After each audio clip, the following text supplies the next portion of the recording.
Hello everybody, welcome to GS Pathshala Grade 9 Economics Chapter 2 People as Resource. In this chapter we are going to see about people as resource.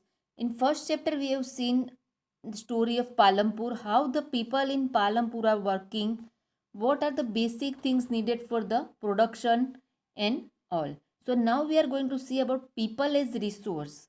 The thing is coming in mind that how people are as resource. So we will see further. See, people as resource, the chapter people as resource is an effort to explain population as an asset for the economy rather than a liability. Many a time people are saying that more population is there, more people are there, people are not working. But suppose the population is there and population is as an asset for the economy rather than a liability. But how we can make the population an asset, that we have to see. Referring a country's working people in terms of their existing productive skills, economic activities by men and women, quality of production and unemployment, these are the things. Now, people as a resource is a way referring to the country's working people in terms of their existing productive skills and ability. When the existing human resource is further developed by becoming more educated and healthy, we call a human capital formation that adds to the productive power of the country, just like physical capital formation. This can see directly in the form of higher incomes earned because of higher productivity. Means those people who are having good education and all the things, they are the doing more better work. Suppose they are working in a company or factory, anywhere they are doing such type of work that get great, that gives the company more input, the company is earning more, so obviously it is the benefit for the country. Now the keywords resource and any material which can be transferred in any that becomes transferred in that becomes more valuable and useful is known as resource. Human resource, a natural resource which is developed by high education and skill. See, this is the human resource. Things are there, but it is developed by the human beings because of high education and skill. Economic activities, all those activities that give income to the people. Discussed employment, unemployment.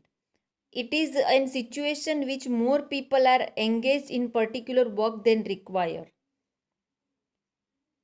Liable person, the person who is healthy but not educated, is educated but not healthy and giving no profit to himself or the country is called a liable person.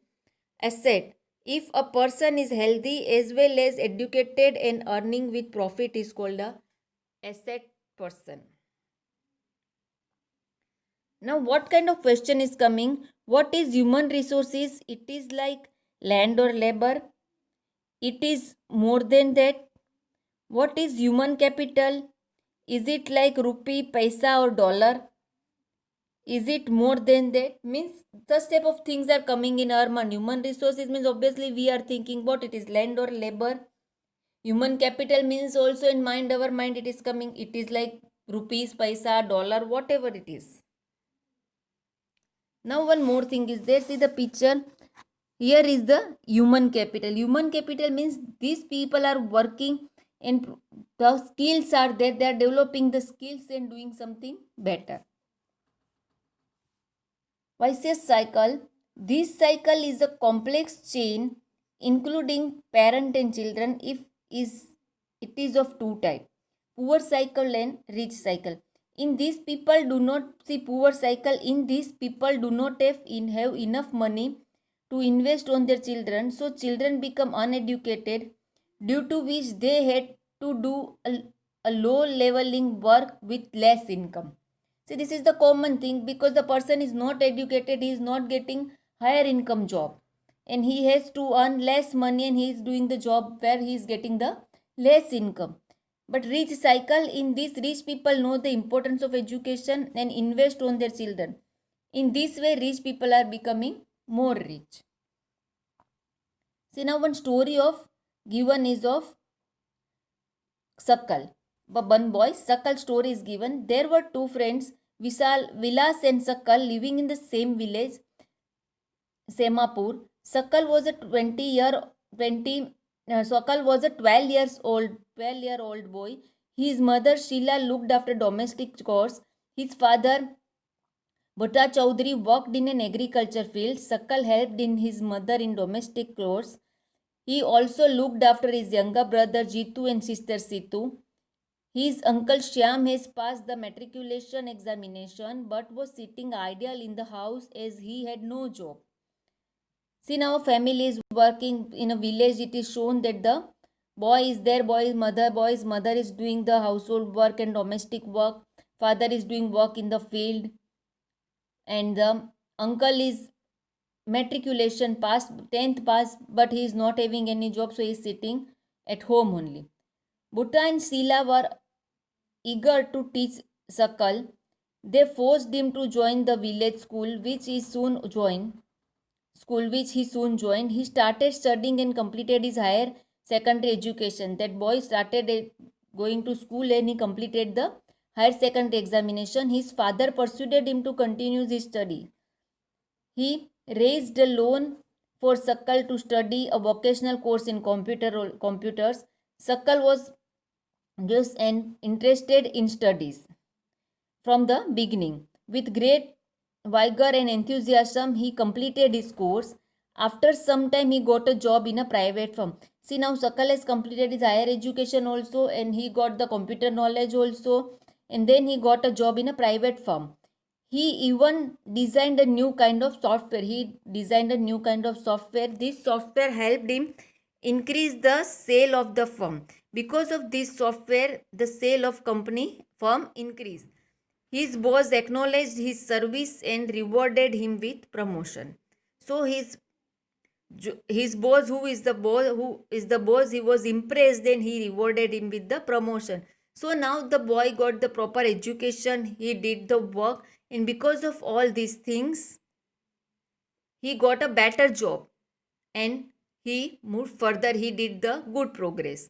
This is the story of Sakal. Because of the education, he got all these things. After the story of Vilas. Vilas was an 11-year-old boy residing in the same village as Sakal. Vilas' father Mahesh was a fisherman. His father passed away when he was only 12 years old. Vilas' father was passed away when he was small. His mother Geeta sold fish to earn money to feed the family. She brought fish from the landowner's pond and sold it in the nearby mandi. See, Vilas' mother was bringing the fish and selling in the market.